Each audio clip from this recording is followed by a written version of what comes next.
নদীর অবস্থা হলো শরীরের রক্তনালীর মতো। রক্তনালী দিয়ে যদি রক্ত সঞ্চালন হয়, যে কোনো প্রাণী বা মানুষ বেঁচে থাকবে। কিন্তু যদি রক্তনালী বন্ধ হয়ে যায়, তাহলে শরীরের ওই অংশ মারা যাবে। আর ব্রেইনের যদি রক্তনালী বন্ধ হয়ে যায়, মানুষটাই মারা যাবে। আজকে কার্যত অতীতের সরকারগুলোর উপেক্ষা, উদাসীনতা, অবহেলা গোটা নর্থ বেঙ্গলকে মৃত্যুর দিকে ঠেলে দিয়েছে। নদী মরে যাওয়া মানে আমাদের মাটি মরে যাওয়া, আমাদের মাটি মরে যাওয়া মানে আমাদের রিজেকের দুয়ার বন্ধ হয়ে যাওয়া।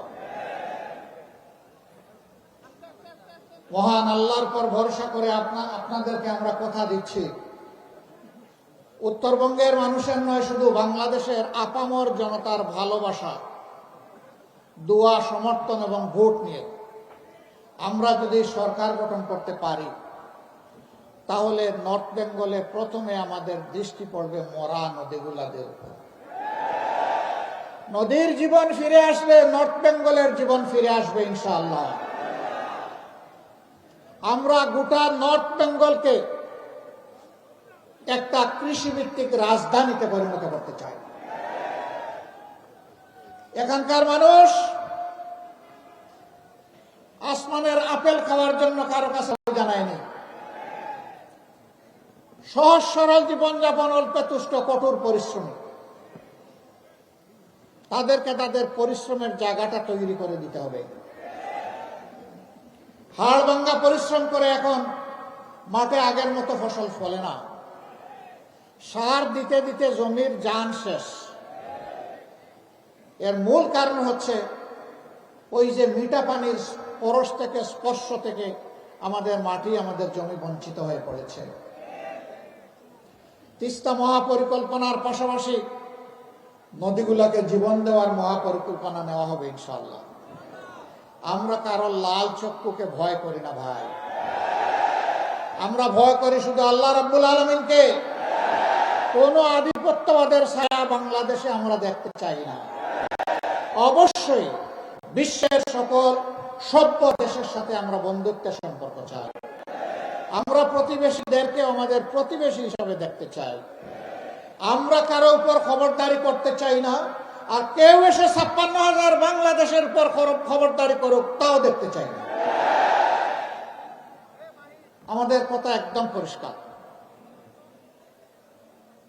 54 বছর যেই শাসন, যেই রাজনৈতিক ব্যবস্থা, যে বন্দোবস্ত দেশবাসীকে ফেসিবাদ উপহার দিয়েছে, এই শাসনও আমরা আর দেখতে চাই না।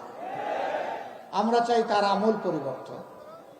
সেই আমূল পরিবর্তনের সময়টা আপনাদেরকে, দেশবাসীকে হাতছানি দিয়ে ডাকছে আগামী 12 তারিখ।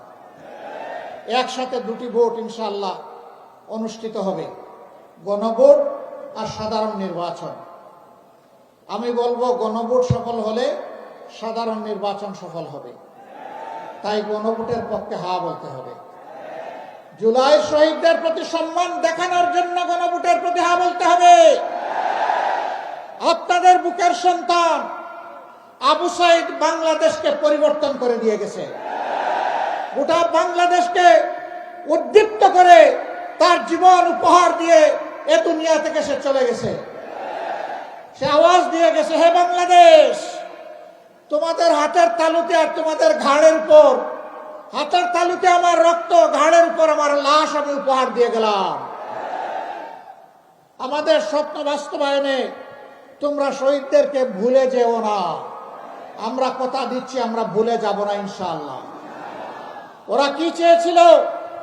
ওরা চেয়েছিল একটা দুর্নীতিমুক্ত বাংলাদেশ, একটা বৈষম্য মুক্ত বাংলাদেশ, একটা ন্যায় বিচারের বাংলাদেশ, একটা আধিপত্যবাদ মুক্ত বাংলাদেশ, একটা উন্নয়নের বাংলাদেশ, একটা যুবকদের আকাঙ্ক্ষার বাংলাদেশ। রাস্তায় নেমে স্লোগান দিয়েছিল, উই ওয়ান্ট জাস্টিস।